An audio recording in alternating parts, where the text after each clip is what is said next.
प्यारे बंधुओं, आप सबको मेरा नमस्कार। सबसे पहले मैं ये कहना चाहता हूँ कि आज मैं जो बोलने वाला हूँ उसमें किसी भी व्यक्ति, धर्म, संस्था या संगठन को नुकसान पहुँचाने के लिए नहीं है। ये सिर्फ एक आवाज़ है जो आप सब तक सच्चाई पहुँचाने के लिए बोली जा रही है। आज हमारे गांव के नेता रेंज रोवर में घूमते हैं, बड़े बड़े गाड़ियों में रैली निकालते हैं, लेकिन वही गांव के आम लोग जो उनको वोट देते हैं उनके पास बेसिक ट्रांसपोर्ट भी नहीं है। एक साइकिल तक खरीदने लायक पैसा नहीं बचा है। ये कैसा न्याय है? जो आम लोग के टैक्स के पैसों से नेता राज कर रहे हैं, वही पैसा उनकी लग्जरी में जा रहा है, लेकिन गांव के लोग की ज़िंदगी वही की वही अटकी हुई है। दूसरी तरफ हर इलेक्शन के टाइम हमको फूल बनाया जाता है। जी हाँ,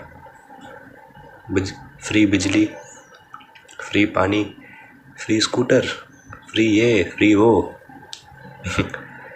ऐसे वादे करके कुर्सी जीती जाती है, लेकिन जब सच में पावर में आते हैं तो देश का पैसा इन्हीं फ्री स्कीम्स में उड़ा जाते हैं। डेवलपमेंट, विकसित भारत के लिए जो प्रोजेक्ट होना चाहिए वो सब खत्म हो जाता है।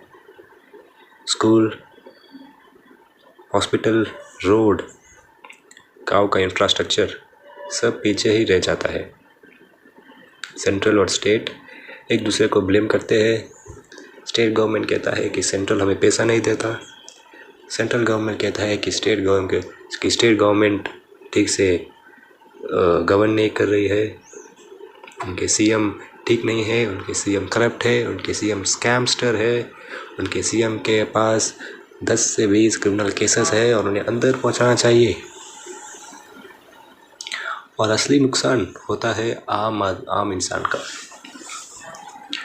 और अगर कोई सवाल उठाता है तो जवाब मिलता है जीडीपी बढ़ रहा है, इकोनॉमी ऊपर जा रहा है। लेकिन भाई, जीडीपी बढ़ने का क्या मतलब अगर सिर्फ कुछ बड़े बिजनेसमैन और कॉर्पोरेशंस ही अमीर बनते जा रहे हैं?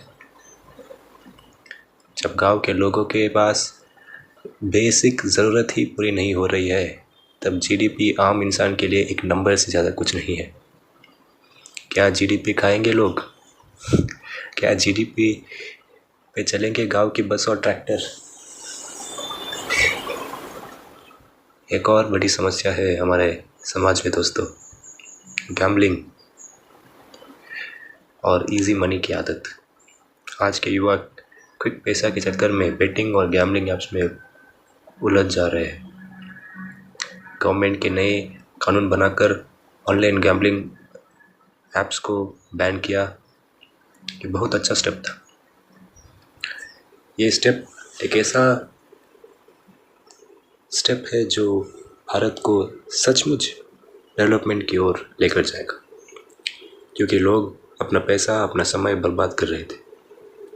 लेकिन सिर्फ कानून बनाना काफ़ी नहीं है, समाज को भी एजुकेट करना होगा। एजुकेशन की बात करें तो आज भी गांव के बच्चे के पास सही पढ़ाई का एक्सेस नहीं है।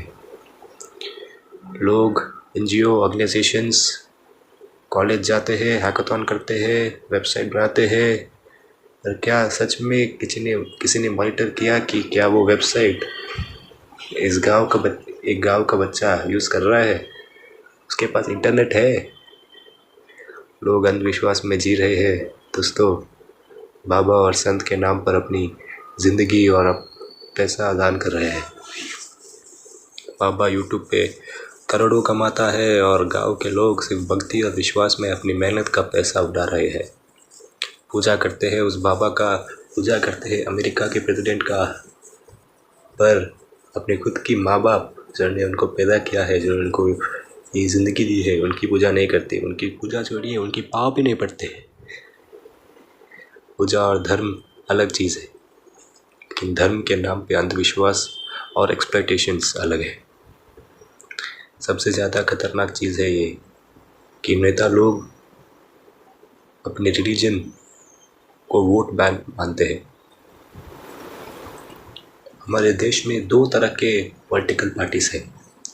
एक पार्टी कहता है कि हम डेमोक्रेटिक हैं, हमारे लिए सारे रिलीजन एक है। दूसरी पार्टी कहती है कि हमें हमारे लिए भी सारी रिलीजन्स एक है, हम सेकुलर है। लेकिन पीछे उनके जो भक्त हैं, उनके जो फॉलोअर्स हैं, वो नारा लगाते हैं कि मेरा रिलीजन सबसे प्राचीन है, सबसे बड़ा है, सबसे सिद्धि है।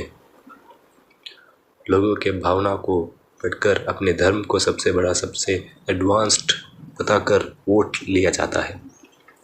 हमारे पुरखों की कल्चर और हिस्ट्री अपनी जगह पर बहुत महान है, हम सबको पता है, उसमें कोई संदेह नहीं है, हमें उसे रिस्पेक्ट करना चाहिए। लेकिन उसका मतलब ये नहीं है कि हम आज की साइंस और टेक्नोलॉजी को इग्नोर करें। एक नेता बोलता है कि सबसे पहले अंतरिक्ष में जाने वाला कौन है। एक बच्चा बोलता है कि नील आर्मस्ट्रॉन्ग, जो बिल्कुल सही है। लेकिन नेता कहता है कि नहीं, हनुमान जी है।